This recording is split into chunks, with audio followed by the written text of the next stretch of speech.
어제 아바타를 보고 왔는데요. 와. 이번 묵상 나눔 시간에는 어제 아바타 불과제를 보고 나서 든 생각에 대해서 나누어 보려고 합니다. 아직 보지 않으신 분들이 계실 테니 스포하지 않고 이야기를 나눠보도록 하겠습니다. 네, 일단 이번 영화의 키워드가 되는 문장은 증오의 불꽃이 슬픔의 재를 남긴다 입니다. 이제 이걸 계기로 약간 증오에 대해서 생각을 해보았습니다. 증오의 반대는 뭘까 생각을 해봤을 때 쉽게 사랑을 떠올릴 수 있었는데요. 그 사랑과 증오가 진짜 반대되는 말 같지만 생각보다 너무 밀접하게 연결돼 있고 닮아 있는 것 같다는 생각이 들었습니다. 그러니까 정말 열심히 원수를 미워하면서 복수하려고 하는 인물을 보면 저 정도면 쟤를 사랑하는데 싶은 마음이 들 정도고, 너무너무 사랑한다면서 집착하고 소유하고 싶어 하는 사람을 보면 미워해서 괴롭히는 것처럼 보이잖아요. 약간 어린애들이 본인 관심 표현할 때 괴롭히고 이런 것도 미움과 사랑의 동전의 양면 같은 습성을 보여주는 것 같습니다. 기대하고 사랑하는 양만큼이나 실망하고 증오하기 쉽기 때문에 애증이라는 말도 있죠. 사랑하는 사람이 이제 그 사랑하는 마음이 증오의 감정과 막 얽히고 설킨 그런 복잡 미묘한 관계를 애증의 관계라고도 부릅니다. 큰 사랑이 조금만 그 방향이 틀어져도 미움을 넘어선 증오와 혐오가 되어버리기 십상인데, 우리는 어떻게 증오하지 않고 사랑만 할 수 있을까? 그리고 만약 누군가를 증오하게 됐다면 어떻게 그 증오의 마음을 내려놓을 수 있을까 싶었습니다. 증오에 눈이 한번 가려지면 후회하고 슬퍼할 일도 잔뜩 저지르게 되니까요. 증오의 불꽃이 슬픔의 재를 남긴다를 정말 잘 표현한 것 같은 이번 영화를 보면서 사람이 한번 그렇게 증오하게 되면 그 마음을 진짜 혼자서는 쉽게 내려놓을 수가 없구나 라는 거를 다시 한번 느꼈습니다. 설령 그게 슬픔의 재를 남길 걸 알더라도 이제 누가 꺼내주지 않는 이상 그 감정에서 헤어나오기가 되게 어렵겠구나 싶었습니다. 사랑의 하나님이신 주님 밖에는 증오할만 할 정도로 더럽고 못된 우리를 영원히 사랑해 주실 분이 없습니다. 우리와 같은 인간을 사랑하지 못하고 미워하고 증오하는 게 이상하지 않은 건 우리 모두가 그렇게 더럽고 약하며 정 떨어지는 면이 있는 인간인 까닭입니다. 그러므로 그런 우리가 서로를 사랑할 유일한 방법은 그럼에도 불구하고 우리를 사랑해 오셨고 사랑하고 계신 하나님께 있는 것 같습니다. 너무나도 증오와 혐오에 빠지기 쉬운 세상 속에서 서로 사랑하며 살 수 있었으면 좋겠습니다. 감사합니다. 자, 45장 1절부터 8절까지 이렇게 같이 제가 읽고 여러분이 읽고 교독하도록 하겠습니다. 요셉이 시종하는 자들 앞에서 그 정을 억제하지 못하며 소리 질러 모든 사람을 자기에게서 물러가라 하고 그 형제들에게 자기를 알리니 그때에 그와 함께 한 다른 사람이 없었더라. 요셉이 큰 소리로 오니 애굽 사람에게 들리며 바로의 중에 들리더라. 요셉이 그 형들에게 이르되 나는 요셉이라. 내 아버지께서 아직 살아계시니까 형들이 그 앞에서 놀라서 대답하지 못하더라. 요셉이 형들에게 이르되 내게로 가까이 오소서. 그들이 가까이 가니 이르되 나는 당신의 아들 요셉이니 당신들이 애굽에 판 자라. 당신들이 나를 이곳에 팔았다고 해서 근심하지 마소서. 한탄하지 마소서. 하나님이 생명을 구원하시려고 나를 당신들보다 먼저 보내셨나이다. 이 땅에 2년 동안 흉년이 들었으나 아직 5년은 닭가리도 못하고 부추도 못할 때라. 하나님은 큰 구원으로 당신들의 생명을 보존하고 당신들의 후손을 세상에 두시려고 나를 당신들보다 먼저 보내셨나니 그런즉 나를 이리로 보낸 이는 당신들이 아니요 하나님이시라. 하나님이 나를 바로에게 아버지로 삼으시고 그 온 집의 주로 삼으시며 애굽 온 땅의 통치자로 삼으셨나이다. 아마 드라마를 이렇게 우리가 일부러 써도 이렇게 쓰긴 쉽지 않을 거예요. 아주 그냥 극적인 마지막 정말 멋진 장면인데, 내가 지금 이제 요셉이라고 한번 생각을 해보는 거야. 난 지금 당대 최강, 지금으로 따지면 미국 같은 거죠. 그 미국에 그때는 바로가 따로 있었지만 그거 전체 운영하는 총리였습니다. 제일 그러니까 말 한마디로 사람을 죽였다 살릴 수 있는 그리고 실권을 전부 다 가지고 있는 어마어마한 절대 권력자였습니다. 그런데 이제 그 앞에 남루한 행적에 11명의 사람들이 엎드려서 벌벌 떨고 있는 거죠. 그들이 누구냐면 요셉을 팔았던 형들입니다. 17살, 지금 누가 17살이지? 목도리 어마어마해. 그래도 어쨌든 너가 만으로 하면 그렇죠. 한 지금 고등학교 2학년쯤 된 청소년 때 형들이 팔아버립니다. 그냥 한 대 때린 정도가 아니에요. 둘이 티격태격 싸운 정도가 아니라 미워하고 아까 증오해서 너무너무 미워서 죽여버리려고 그러다가 그래도 형님이 루벤이 야 그건 안 된다. 피는 보면 안 된다. 그런데 그냥 구덩이에 넣어놨다가 인신매매. 너 인신매매 알아? 몰라? 인신매매 사람을 파는 거야. 돈 받고. 어느 날 형님이 엄마가 너만 예뻐해가지고 아빠랑 엄마랑 너만 사랑하고 막 너만 예쁜 거 주고 막 그래서 너무 막 화가 나서 꾹꾹 참다가 도저히 참을 수가 없어서 너무 미워해서 죽이려고 그러다가 차마 못 죽이고 지나가는 사람한테 돈을 받고 팔았다고 생각해봐. 신고하면 신고 못하지. 그때 외국에 끌려가는데 네가 외국으로. 그때 아니 신고할 데가 경찰서로 가가지고 경찰서로 어떻게 가 잡혀가는데. 아니 CCTV가 주변에 있으니까 그때는 CCTV가 없지. 그때는. 경찰도 없고. 그치. 그때는 판이니까 들판이니까 또 네, 그냥 아무것도 아주 지금 우리나라 얼마 전에 잡혀가가지고 지금 최근에도 거의 가서 잡혀서 그냥 꼼짝없이 그렇게 죽게 된. 형들이 나쁜 거 뭐라고? 그러면은 형들이 나쁜 거 나쁘지. 그러면 안 되지. 진짜 나쁜 일이었던 거야. 그렇게 나를 팔아서 문제는 팔려간 거예요. 근데 봐세요. 여기는 가나안이었고 저쪽은 애굽이었어요. 말이 통했을까 안 통했을까? 안 통했겠지. 말이 달랐단 말이에요. 근데 어떻게 그러니까 말도 안 되는 데 가서 어땠을까? 맞아요. 말을 어떻게 배울까? 노예야. 나는 지금 노예고 종이고. 여러분 우리는 종에 대한 느낌이 별로 없어요. 종은 인권이 없어요. 그냥 짐승이라고 생각하면 돼요. 마음대로 주인할 수 있는 그런 존재인데 근데 말귀를 못 알아들어. 어떻게 했을까? 누가 차근차근 그 어학연수 해줬을까? 지대면서 못해서.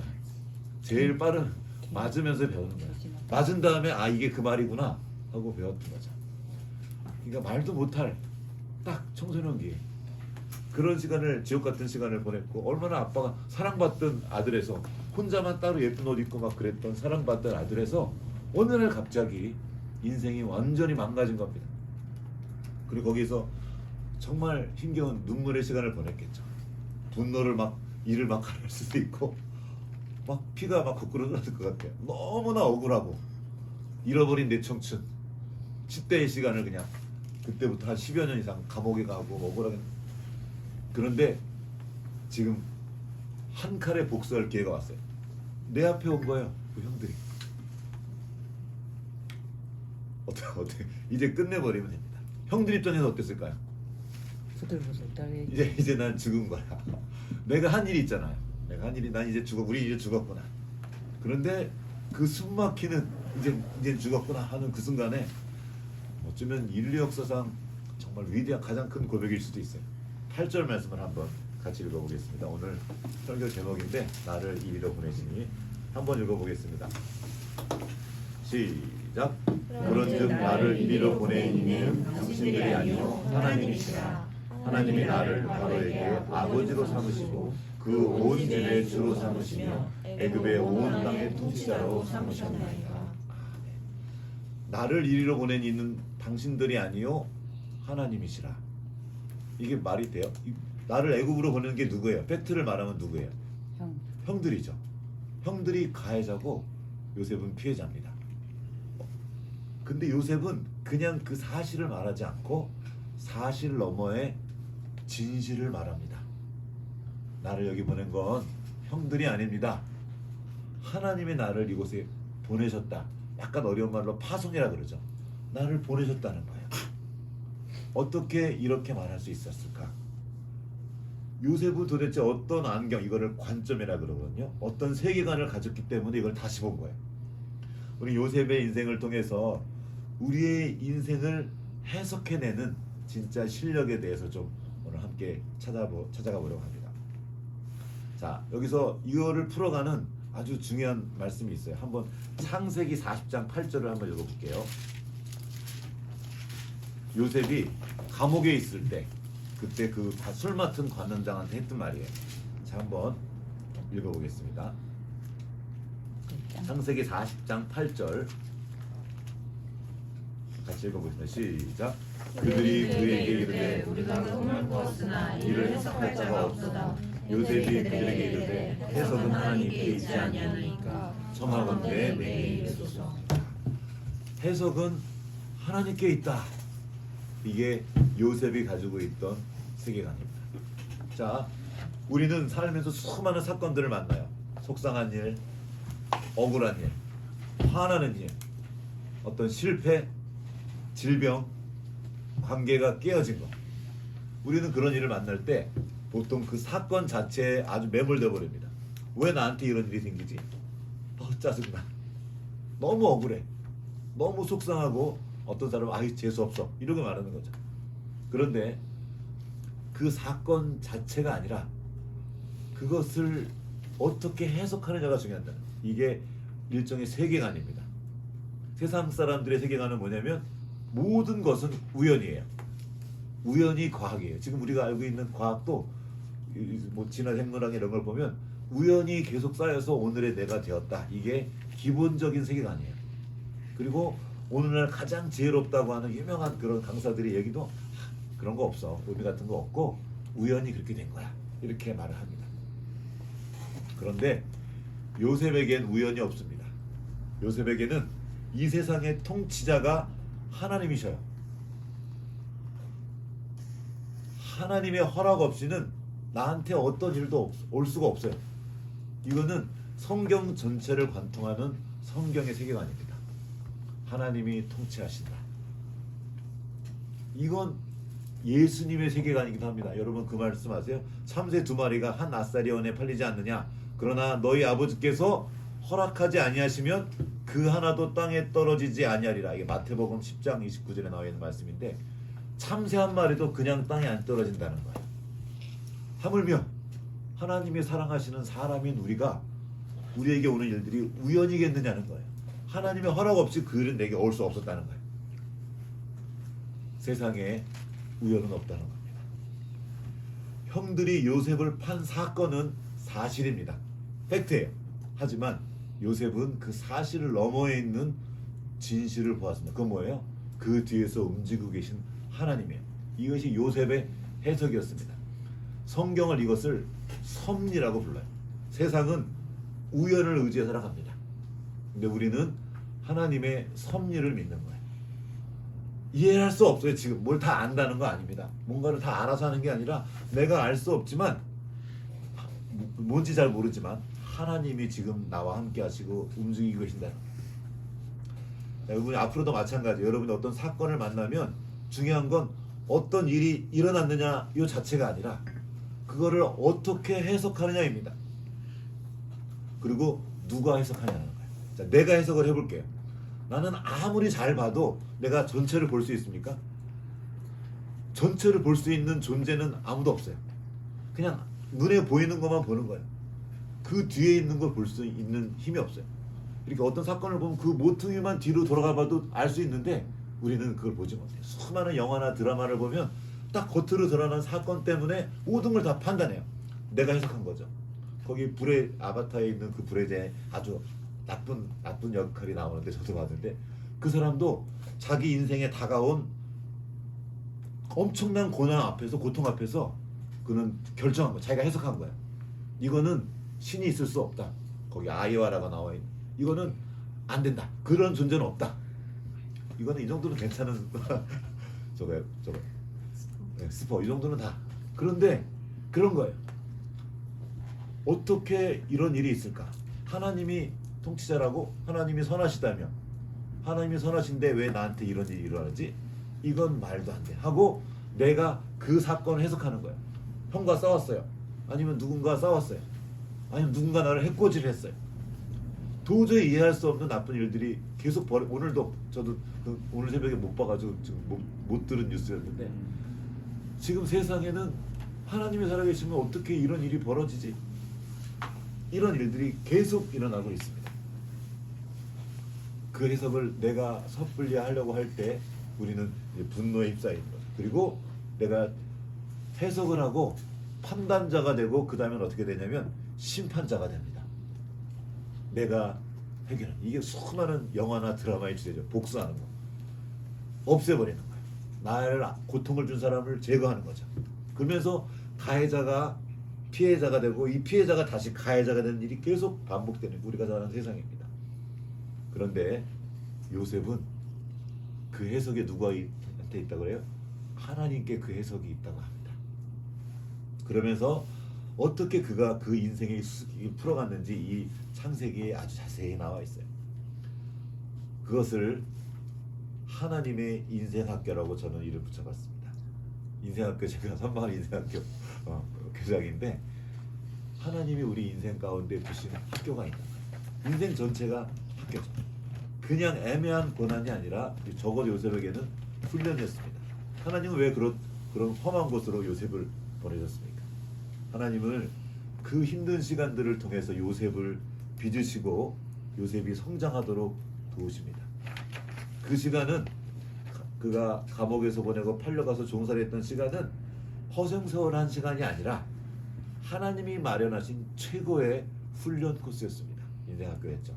여러분 옛날에도 하다못해 대학 입시를 보려고 해도 요즘 어디였나 한동안 유행이었는데 어떤 막 입시하는 곳으로 들어가가지고 비싼 돈 내고 들어가서 어떻게 받는 거예요. 하나님 우리를 성장하기 위해서 진짜 많은 값을 치르면서 우리를 그 학교에 입학시켜 주십니다. 그 첫 번째 학교는 종살이 학교였어요. 종살이. 보디발 장군 집. 여기서 보디발은 그때 당시에 약간 그 실제적인 군사의 일. 그러니까 약간 뭐 우리나라 군사 총사령관 정도 어마어마한 존재였던 거야. 진짜 힘 있는 실세였던 거죠. 그 장군의 집에 팔려가서 노예가 됐고 그 억울함은 이루 말할 수가 없어요. 그런데 그 성경이 거기서 아주 기막힌 기록을 남깁니다. 39장 2절을 볼게요. 자, 지금 형한테 막 팔려왔어요. 형들한테. 그리고 애굽으로 가서 그 애굽의 그 보디발의 집에 팔려갔습니다. 그런데 어떤 일이 나오냐면 39장 1절과 2절 읽어볼게요. 시작. 요셉이 끌려 애굽에 내려가매 바로의 신하 친위 대장 애굽 사람 보디발이 그를 그리로 데려간 이스마엘 사람 손에서 요셉을 산이라. 여호와께서 요셉과 함께 하심으로 그가 형통한 자가 되어 그의 주인 애굽 사람의 집에 있으니. 한 번 더 3절까지 시작. 그의 주인이 여기까지 할게요. 좀 이따 보겠습니다. 죄송합니다. 자, 요셉이 팔려갔는데 뭐라고 나와요? 여호와께서 요셉과 함께 하심으로. 좀 팔려가기 전에 막아주시면 안 될까요? 팔려가다가 어떤 사건을 벌여서 짠 나타나가지고 진짜 그 비극을 미리 좀 막아줬으면 얼마나 좋았을까. 그런데 하나님은 그가 노예가 되는 것을 허락하신 뒤에 그 뒤에 또 그와 함께 하신대요. 이게 임마누엘의 내용이에요.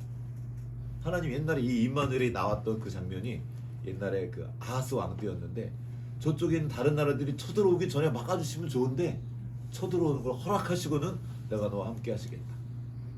임마누엘 하나님 우리와 함께 하시는데 그 가난한 사람들 이 사람들 내버려 둔 채로 내가 너와 함께 하시겠다고 말해요. 왜 이런 일이 벌어질까? 요셉은 그곳에서 하나님과 함께 한다는 것이 무엇인지 배웠습니다. 코람데오라고 그러죠. 코람데오. 하나님 앞에서 사는 삶이에요. 그가 이렇게 말해요. 아무도 보지 않을 때 보디발의 아내가 유혹을 했어요. 우리 집에서도 막 그때 성경 읽으면서 얘기가 나왔는데 보디발의 아내는 뭐 틀림없이 예뻤을 거다 막 그러면서 힘 있는 사람이 아니었으니까 막 이러면서 네, 장군의 부이니까. 그런데 그때 그가 말합니다. 내가 어찌 이 큰 악을 행하여 하나님께 죄를 지으리까. 하나님 앞에서 행했단다.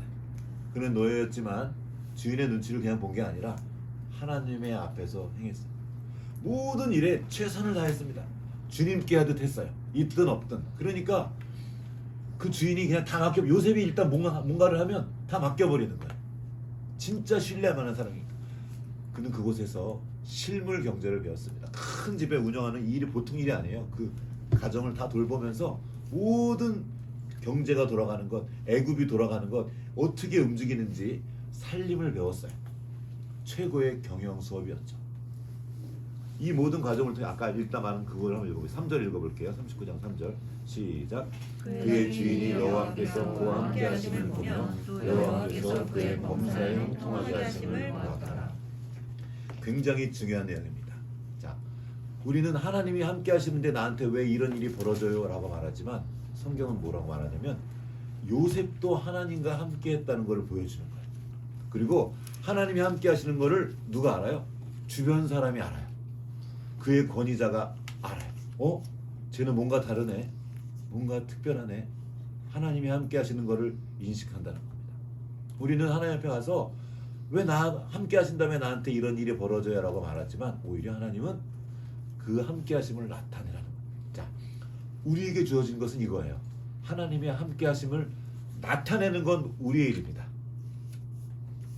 많은 사람들이 하나님이 함께 하시지만 자신은 하나님과 함께 하지 않아요. 하나님이 함께 하셔도 하나님과 아무 상관없이 그냥 자기 마음대로 행해요.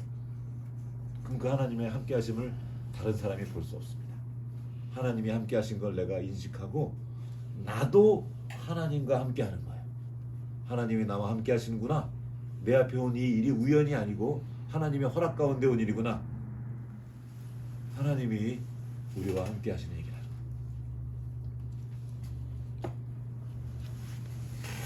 두 번째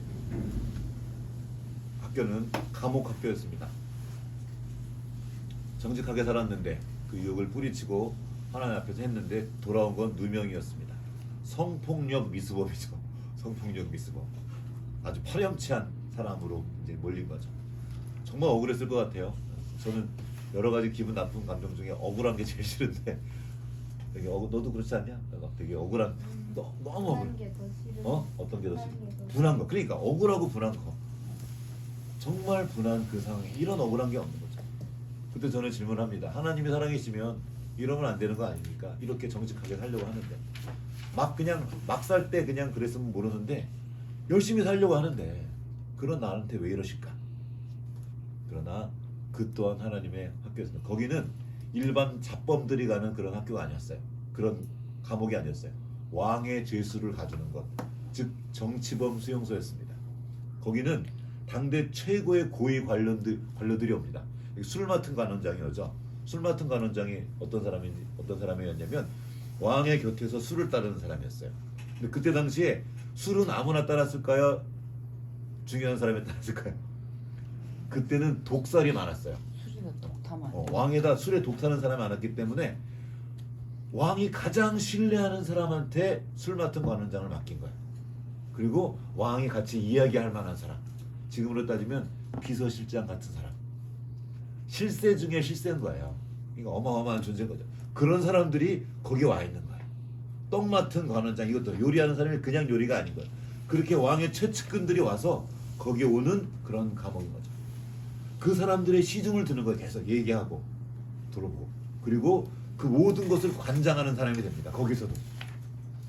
그들과 함께하면서 요셉은 궁중의 정치가 어떻게 돌아가는지, 국제 정세가 어떻게 움직이는지, 권력의 생리가 무엇인지, 어떤 사람이 뜨고 어떤 사람이 감옥에 오는지, 어떤 사람이 복직되고 어떤 사람이 죽는지 그곳에서 배운 거예요.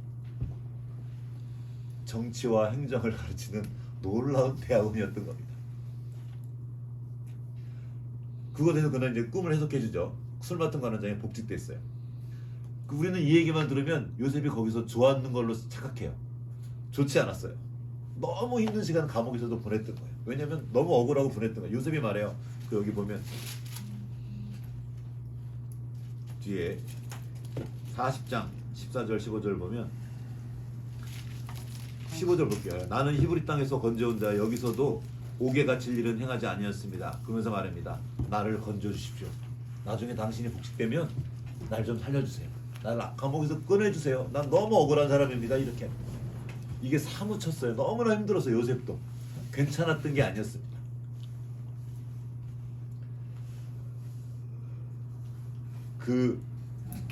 하지만 진짜 저는 이 구절에서 막 마음이 무너지는 구절이었는데 40장 23절 한번 읽어보겠습니다. 40장 23절 같이 한번 봐요.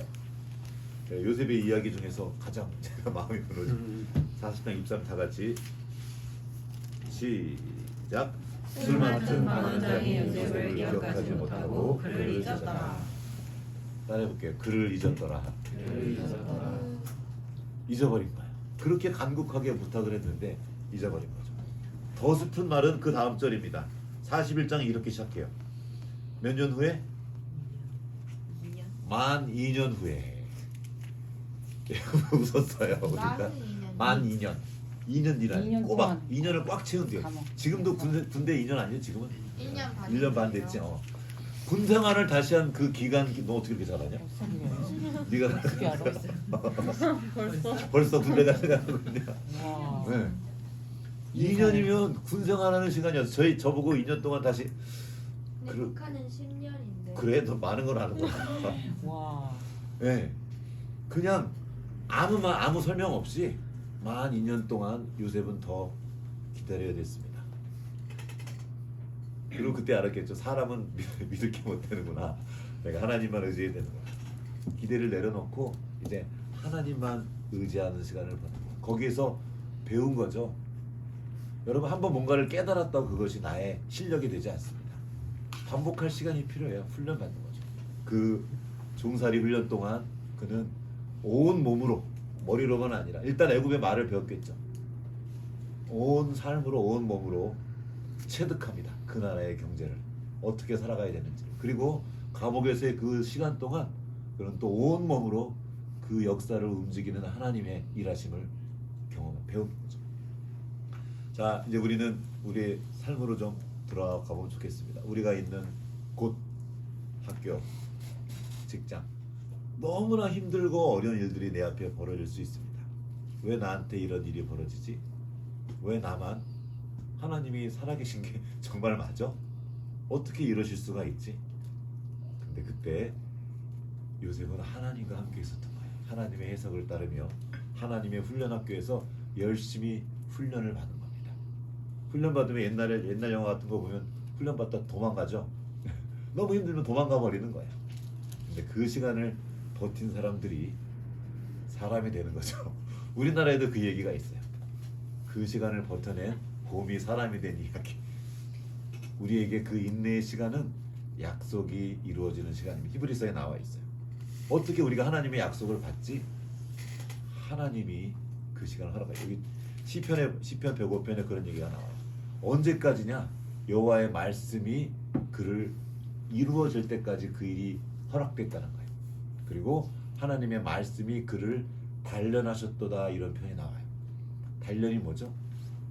불에 넣었다 뺐다, 불에 넣었다 뺐다, 물 부었다, 다시 두드리고, 불에 넣었다 뺐다, 다시 두드리고, 이거를 계속 반복하는 거예요.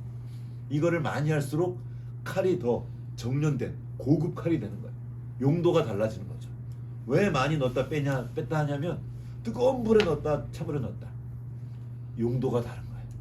날카로운 칼 쳐도 깨어지지 않는 아주 튼튼한 칼이 되는 거죠. 그게 단련의 과정입니다. 하나님은 우리를 망하게 하시려고 그 시간을 허락하시는 것이 아닙니다. 우리를 하나님의 일을 할 온전한 사람으로 빚어가시는 겁니다. 이제는 디모데 후서 이야기 기억나시죠? 성경은 하나님의 사람으로 온전케 되며 이런 말씀이 나와요. 우리를 온전한 사람으로, 선한 일을 행할 능력을 갖춘 사람으로 지금 하나님이 준비시켜주고 계신 거예요. 우리는 다 이해가 되지 않아요. 왜 이 훈련 코스를 받는지. 음악을 할 때 아니면 어떤 뭔가를 배울 때 왜 이걸 시키는지 모르는 채 막 할 때가 되게 많아요. 계속 단순 반복을 하니까 너무 지겨울 때가 많아요. 그러나 선생님은 그 과정을 다 생각하고 필요한 걸 주는 거예요. 저도 가르치는 사람이기 때문에 아이들에게 노래를 가르칠 때나 악기를 가르칠 때 한꺼번에 막 다 가르치지 않아요. 어떤 걸 가르쳐주고 그가 그걸 몸에 익힐 때까지 기다려요. 하다못해 기타만 치려고 해도 손끝이 아프거든요. 배우고 있지? 나는 다 모르지만 그 시간을 잘 보내야 그 다음으로 나아갈 수 있습니다. 하나님의 훈련학교가 지금 우리 인생을 통해 펼쳐지고 있는 겁니다. 우리를 빚어가시는 시간이에요. 힘들어야 힘이 들어온다. 이게 됐네. 힘이 들어야 내게 힘이 들어온다는 거예요.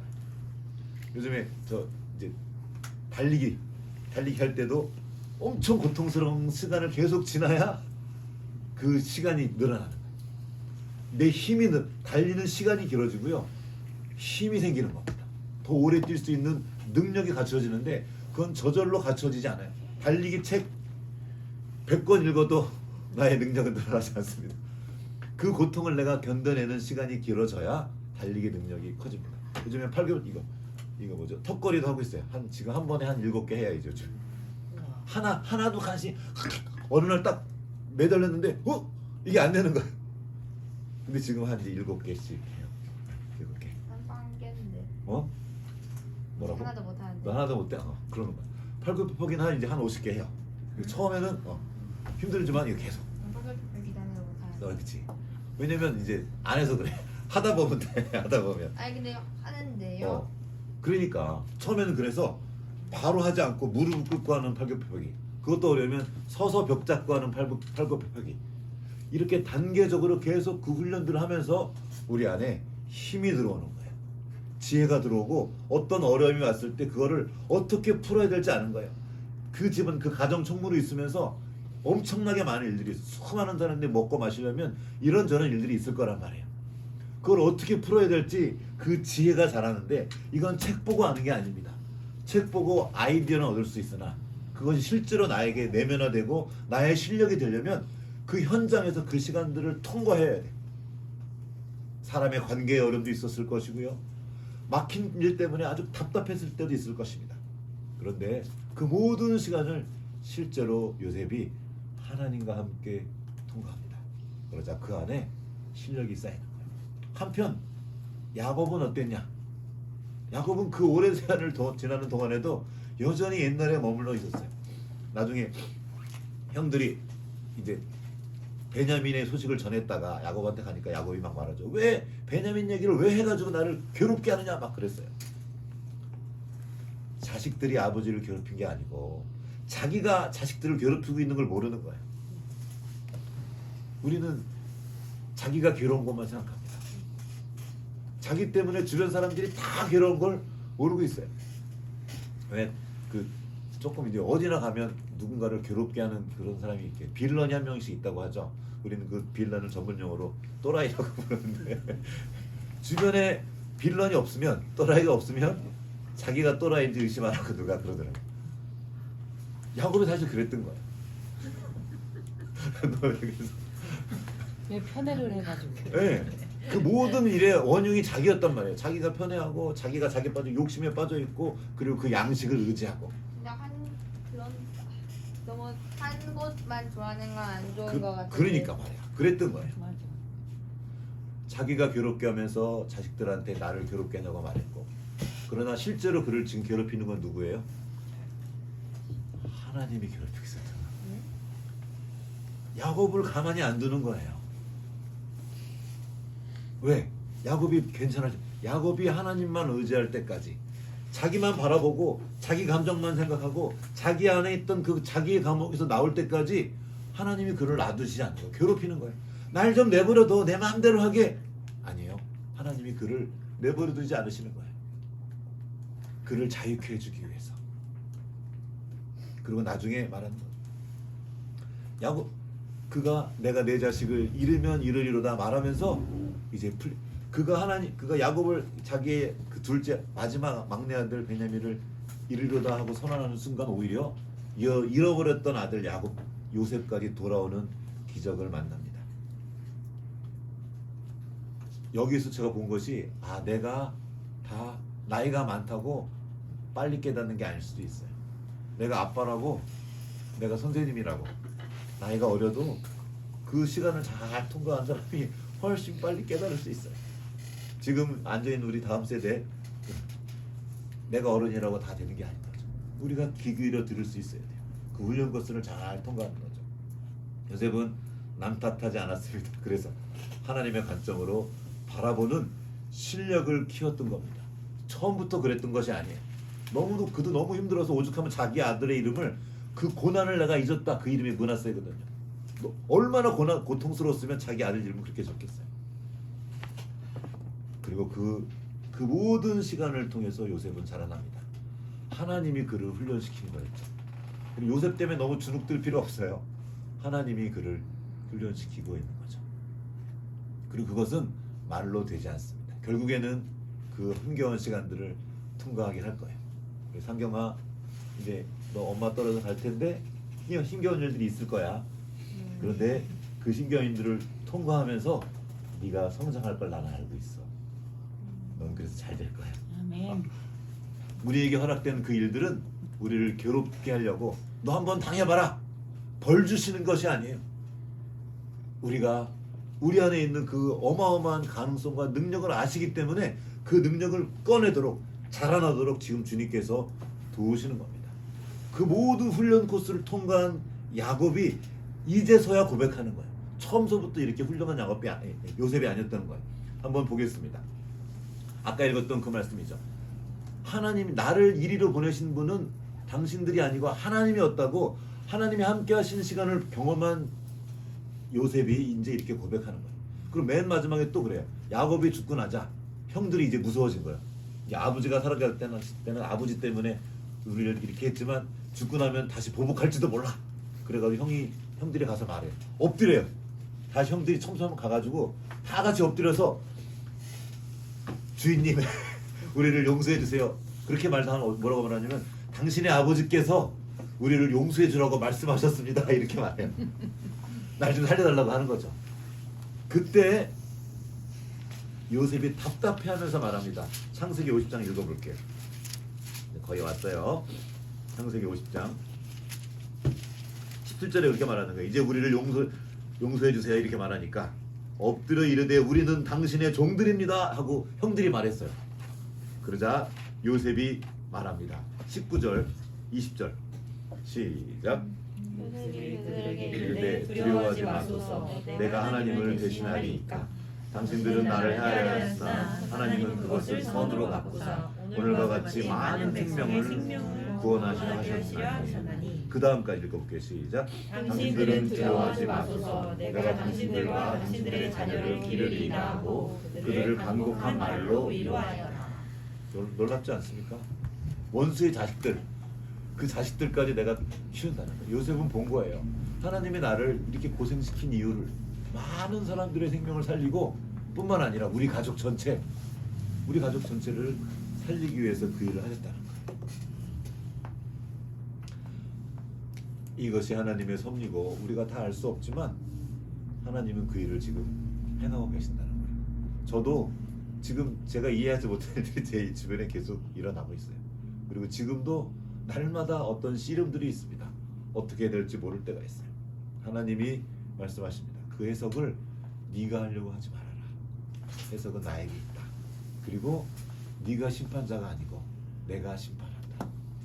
그러니까 네가 복수하지 말라는 거예요. 우리가 어떻게 누군가를 용서합니까? 요셉이 어떻게 형들을 용서할 수 있었겠어요? 깨달은 거예요. 아, 형들이 그렇게 한 게 아니고 하나님이 형들을 사용하신 거구나. 이 사실을 깨닫자 형들이 안 미워진 거예요. 용서는 우리가 할 수 없어요. 하나님이 그 해석을 보이실 때, 아, 내가 그 사람을 향한 시선을 하나님의 뜻으로 돌리게 될 때 우리는 용서할 수 있고 새로운 걸음을 내줄 수 있는 겁니다. 우리는 성경 이 창세기 설교할 때 요셉이 총리된 것에 초점을 맞춰요. 우리가 꿈꾸고 이걸 하면 총리가 될 거야. 아니에요. 총리는 과정이에요. 하나님의 뜻을 이루게 한 과정에 불과합니다. 하나님의 선한 뜻은 형들 총리가 돼서 복수를 하는 것이 아니라 의사가 돼서 나 잘 먹고 잘 사는 게 아니라 이게 아니다. 내가 그것이 되어서 어떤 일을 할 것인가 여기에 있다는 거죠. 판사가 돼서 자기 욕심을 부리는 수많은 사람들이 있어요. 의사가 돼서 자기 배치하는 사람 아니라는 거예요. 하나님의 선하신 뜻을 그것이 되어서 하는 거죠. 이제 하나님의 뜻을 보자 형님들은 더 이상 복수의 대상이 아니라 돌봄의 대상이 되었습니다. 그리고 말해요. 내가 하나님을 대신하리이까. 그 일은 내 일이 아니에요. 복수는 하나님의 것입니다. 우리가 할 일은 오늘 우리의 삶의 자리에서 하나님과 동행하며 그분의 뜻을 이루어가는 겁니다. 우리 한동안 좀 못했는데 우리는 이제 해마다 한 번씩은 했던 것 같아요. 작년에 못했던 것 같다. 퍼즐을 맞춰요. 이따만은 퍼즐을 놓고 맞춰가기 시작하는데 퍼즐만 보면 그 깜깜한 부분이 있어요. 내가 지금 뭐 하나 뭐 하나 싶은데 그런데 그 깜깜한 부분도 그 큰 그림의 한 부분이라는 거죠. 내가 지금 어디 있는지 모르겠지만 계속 맞춰가는 거예요. 그 조각은 아무리 맞아도 안 맞는 것 같지만 쓰레기가 이 조각은 필요한 조각이에요. 깜깜하다고 뭔지 모르다고 버리면 안 돼요. 지난번에 다 맞췄는데 그 깜깜한 부분에 하나가 없는 거예요. 진짜 속상해요. 이거 어떡하지? 이거 그 그대로 놓고 그려가지고 색칠해야 돼. 그러니까 그건 그렇게 했어요. 색칠한 거예요. 그렇게라도 우리가 버리고 싶은 그 한 장면, 내 인생에 이거는 치워버리는 그 한 장면이 이 장면이 있어야 내 인생이라는 아름다운 그 그림이 그 작품이 완성되는 거예요. 정말 쏙 빼보고 싶어요. 그 장면. 그 중에는 나의 못된 장면도 포함되어 있고 속상한 장면도 포함되어 있고 아픈 장면도 포함되어 있습니다. 그런데 하나님이 전체를 보시며 아름다운 그림을 그려가신다고 믿는 거예요. 다 이해는 안 되지만 주님이 말씀하신 믿고 어떤 일을 행할 때 지혜가 나타나고 능력이 나타납니다. 길이 보여요. 실패하는 사람들은 어려움이 오면 안 돼 하고 생각해요. 그런데 하나님을 신뢰하는 사람들은 하나님이 길을 내셨을 거야 하고 믿고 길을 찾아요. 그게 길이 보이는 거예요. 그 모든 것을 정리해서 사도 바울이 이렇게 선언합니다. 로마서 8장 28절 시작. 우리가 알거니와 하나님을 사랑하는 자 곧 그의 뜻대로 부르심을 입은 자들에게는 모든 것이 합력하여 선을 이루느니라. 여기 모든 것은 말 그대로 모든 것이 악한 일, 속상한 일, 힘겨운 일도 포함되어 있어요. 지금 다 이해할 수 없지만 그 모든 것이 합력하여서 선은 그럼 선이 뭐예요? 내 욕심을 채우는 게 아니라는 거예요. 하나님의 선하신 뜻, 모든 사람을 더 많은 사람의 생명을 살리고자 하시는 하나님의 아름다운 뜻을 이루는 것입니다. 그러나 우리는 이렇게 얘기할 수 있어요. 나는 요셉처럼 할 수 없어요. 이렇게 말할 수 있습니다. 그러나 그 또한 걱정하지 마세요. 그 윗절 한번 읽어보겠습니다. 26절 시작. 이와 같이 성령도 우리의 연약함을 도우시나니 우리는 마땅히 기도할 바를 알지 못하나 오직 성령이 말할 수 없는 탄식으로 우리를 위하여 친히 간구하시느니라. 요셉은 어떻게 그 힘겨운 시간들을 다 이겨냈을까요? 하나님이 함께 하셨고 하나님이 그를 위해 기도하신 거예요. 하나님이 우리가 이해 못하지만 우리가 절망하고 심지어 기도도 할 수 없고 아무것도 할 수 없다고 느낀 그때에도 하나님 우리와 함께 하시며 우리를 위해 기도하고 계십니다. 그리고 그 하나님의 선하신 뜻을 이루어 가십니다. 우리 인생 앞에서 만나는 수많은 크고 작은 어려움 앞에서 해석이 하나님께 있음을 바라보고 내게 주어진 그 현장에서 하나님과 동행하며 신실하게 그 걸음을 걸어가는 우리 모두가 되면 좋겠습니다. 같이 기도하겠습니다.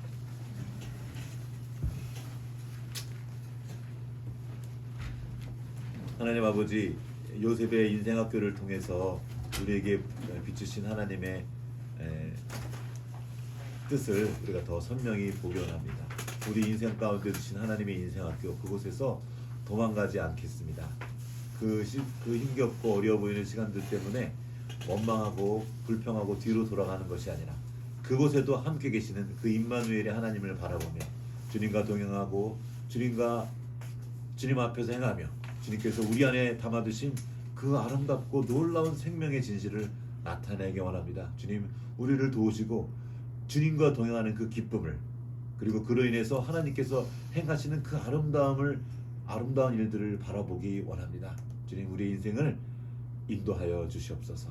지금은 교회의 머리 되신 우리 구주 예수 그리스도의 은혜와 하나님 아버지의 크신 사랑하심과 성령의 교통하심이 이제 하나님의 선하신 뜻 안에서 모든 것이 합력하여 선을 이루시는 하나님을 바라보며 주님과 동행하며 그 선하심을 나타내기 원하는 여기 모인 모든 주님의 자녀들 가운데 이제부터 영원토록 함께 하셨기를 간절히 축원하옵나이다. 아멘.